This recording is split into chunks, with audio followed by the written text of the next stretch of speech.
Galera do 8º ano, chegou a nossa vez, nosso momento de revisão aí para a nossa prova global. E o tema não poderia ser um tema melhor, né, galera? A África, a geografia da África é top demais. Nós vamos começar primeiro falando um pouco sobre as sociedades matrilineares. Vocês viram comigo em sala de aula que, inicialmente, na África, as sociedades elas eram matrilineares. O que é isso, professor? Ora, é quando a sociedade ela é regida pelo governo das mães, as mulheres, né? As mulheres tomavam as principais decisões, incluindo decisões administrativas, de sucessão, de gestão, beleza? Sociedades matrilineares, ok? Galera, vocês viram comigo também que a África ela também passou pelo seu processo de colonização, infelizmente, né? Vocês viram que por meio da Conferência de Berlim, tá certo? Dividiram, partilharam a África entre os países industrializados da Europa. Então, cada país recebeu a sua fatia do continente africano. Agora, um detalhe importante é que durante essa partilha não houve um respeito às diferenças dos povos. Ou seja, eles colocaram povos rivais, inimigos, para viverem juntos ali no continente. Isso não foi bom, galera. Tá certo? Então, muita atenção para esse feedback, ok? Então, Conferência de Berlim, processo de divisão do continente africano entre os países industrializados europeus. Beleza? Próximo tema que nós vamos falar também é sobre a descolonização da África. Vocês viram comigo em sala de aula que, inicialmente, Egito e África do Sul se tornaram independentes. Galera, é uma das causas aí, tá certo? Que motivaram, tá? Os outros países a se tornarem independentes, tá? A independência desses países. Outra causa também foi a questão da Segunda Guerra Mundial. Os países europeus, galera, eles tiveram que escolher entre gerir as colônias ou entrar na guerra. E aí, galera, foram para a guerra, deixando as colônias aí, ó, à mercê, tá certo? Dos grupos revolucionários, ok? Então, revoluções aconteceram nos países africanos, ok? Guerras civis, povos rivais se enfrentando, então tudo isso aí corroborou também para o processo de independência dos países africanos, beleza?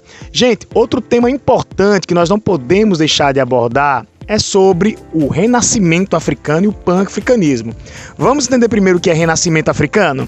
Renascimento africano, galera, é a capacidade, ou seja, o contexto em que as nações africanas elas decidiram se unir, né, para por meio de reformas culturais, educacionais, políticas, administrativas, elas superassem o contexto de subdesenvolvimento deixado aí pelos países que colonizaram a África, tá certo? Muita atenção para isso aí, ok? Uma revolução cultural. Já o pan-africanismo, a gente tem que falar sobre os negros, né, que começaram a debater ideias de conclamar todos os negros aí para retomar o crescimento da África, né, um crescimento ideológico, tá certo? Uma revolução aí que transformasse o continente africano. Então o pan-africanismo propõe o quê? A união de todos os negros, inclusive de negros fora da África, né? Para que esses negros se voltassem para a união e superação aí das dificuldades enfrentadas pelos africanos. Estudantes negros que estavam em outros países também contribuíram, né? Fizeram essa revolução aí cultural, tá certo? Para que a África saia dessa situação. Beleza, galera? Então aqui nós encerramos o nosso primeiro bloco do GeoTake. Espero que vocês tenham gostado. Deixem seu like, se inscrevam no canal também. Valeu? A gente volta já para o segundo take.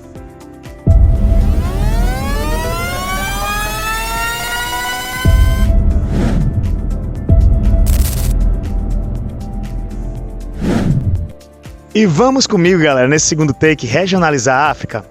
Vamos ver que a África ela está dividida da seguinte forma.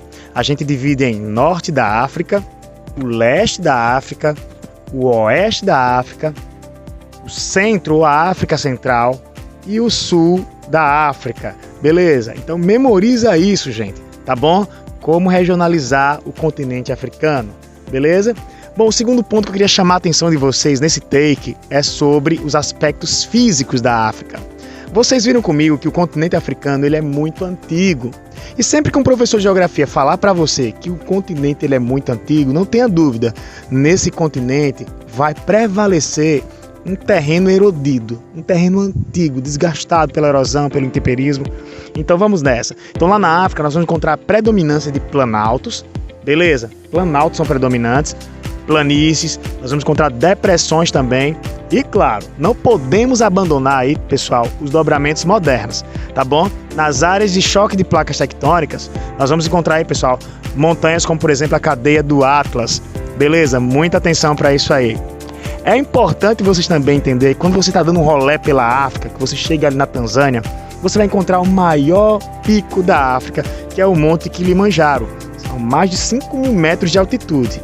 E uma curiosidade que eu gosto de chamar sempre a atenção do meu aluno: quando você dá uma olhadinha para o topo do Kilimanjaro, você vê neve, chamado gelo eterno. Por que isso? Você tem que saber, tá? Que quanto maior a altitude, menor a temperatura. Então essa relação entre altitude e relevo, meu aluno aí do 8º ano tem que saber fazer bem feito. Beleza? Fica atento para isso. Continuando nosso rolê pela África, nós vamos falar um pouquinho também sobre os climas e a vegetação do continente africano.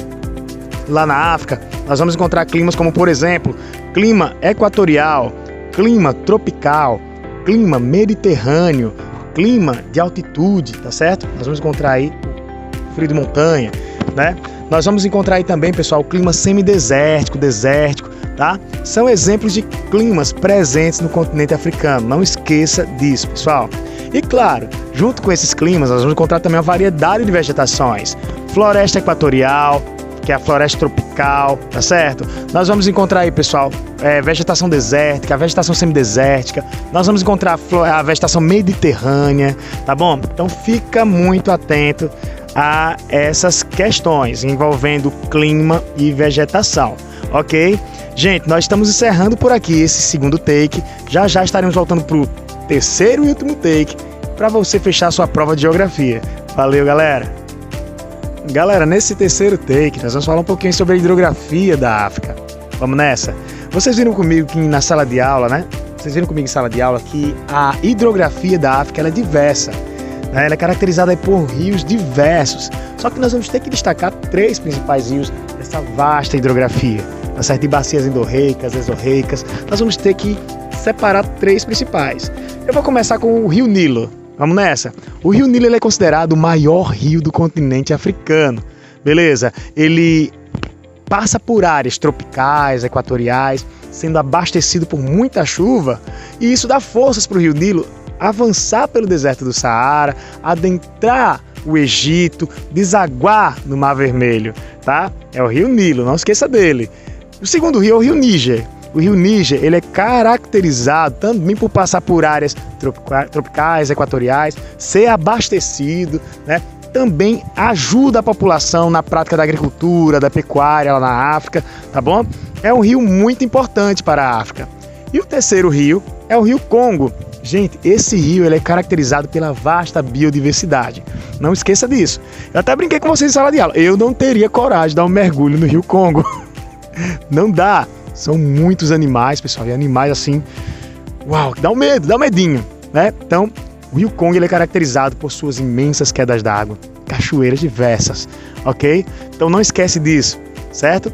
E o outro ponto, galera, que nós vamos abordar é sobre o processo de desertificação no continente africano. Vocês viram comigo que por conta do desmatamento e de práticas agrícolas equivocadas, tradicionais, antigas e arcaicas, né? O continente africano ele vem enfrentando um processo de expansão, né, da desertificação. Ô professor, e o que é essa tal desertificação? Galera, é simples assim, processo de formação e expansão dos desertos. O deserto do Saara está se expandindo ali pelaquela área que a gente chama de faixa do Sahel, inviabilizando aí a agricultura, consequentemente aquela região ali vai ser uma região extremamente miserável, pobre, tá certo, em relação ao solo, desgaste do solo. Então o ser humano ele retira a cobertura vegetal, o solo ele fica exposto, consequentemente fica um solo pobre em nutrientes. Beleza? Não se esqueçam disso. Galera, a todos vocês eu desejo uma excelente prova de geografia. Tô aqui torcendo por vocês, tá certo? Façam sua parte, se empenhem, estude, vá lá no livro, dá uma olhadinha nas questões, tá certo? Na revisão, e tudo isso vai ajudar você. Esse vídeo aqui é apenas um complemento. Valeu, um forte abraço do professor Valdson. Boa prova para vocês!